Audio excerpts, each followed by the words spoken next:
Yo les gars, c'est Mathis Football. On se retrouve aujourd'hui pour le débrief de cette rencontre entre l'Olympique de Marseille et l'Olympique lyonnais au Groupama Stadium. Déjà juste avant que la vidéo commence les mecs, je vous invite à liker, à vous abonner, à commenter, ça fait toujours extrêmement plaisir, je compte sur vous.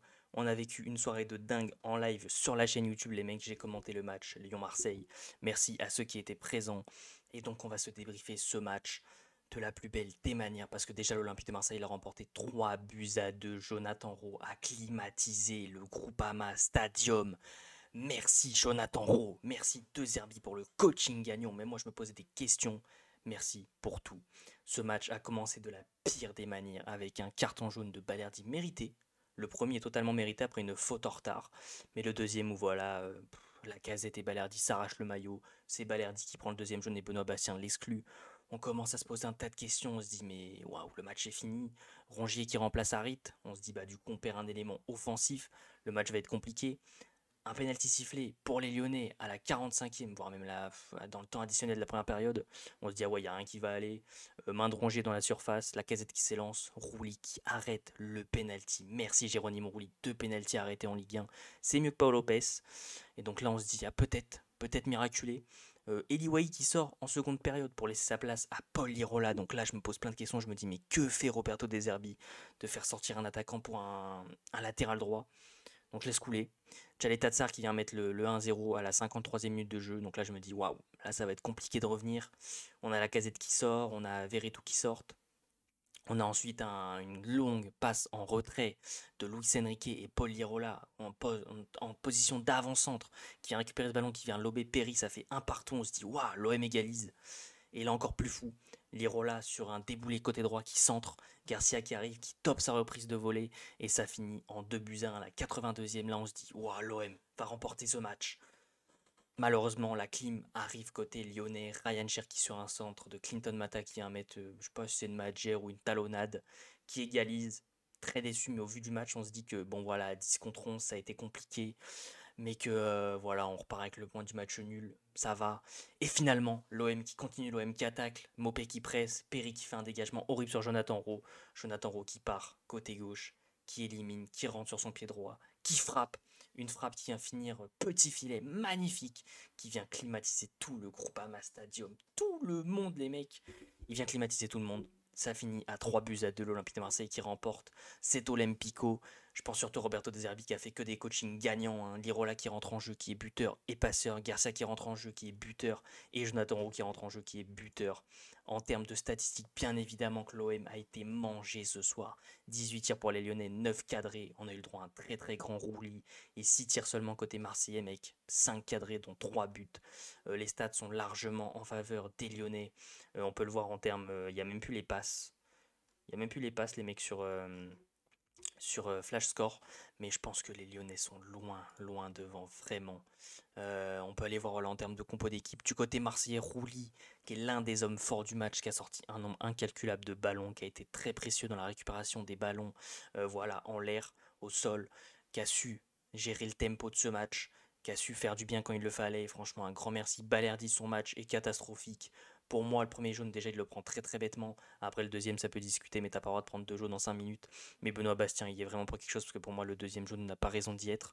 Murillo qui a fait un bon match, Brassier, bon, ça a été un match compliqué pour les défenseurs qui ont défendu sur 90 minutes, tout ça a été très compliqué.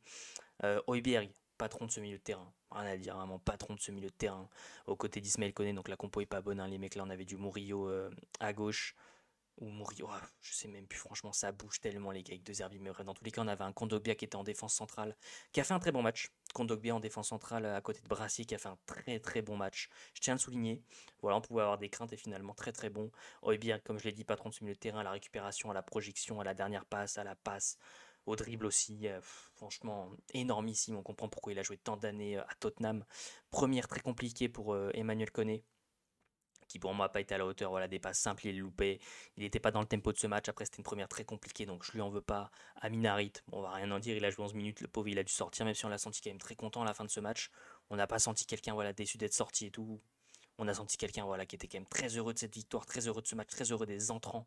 Il n'a pas été rognon, voilà, vraiment. Donc ça fait plaisir de voir ce genre d'image.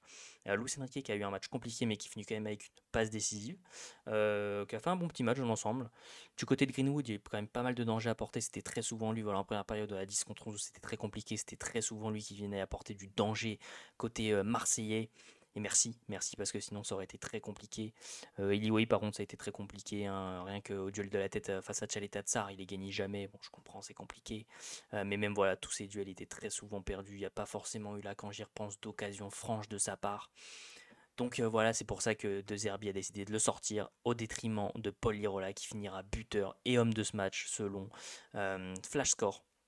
Valentin Rongier qui a effectué une rentrée très compliquée, voilà, où il vient concéder le penalty heureusement arrêté par Rouli et qui voilà, très souvent avait du mal à trouver les attaquants devant et à prendre ce couloir droit. Garcia, très bonne entrée, défensivement il a fait le taf et offensivement il est buteur. Donc que dire de cette entrée. Et Neil Mopé voilà, qui s'est pris la tête avec Chaleta Tsar, merci ça fait plaisir. Et qui a apporté sa grinta tout simplement comme d'habitude.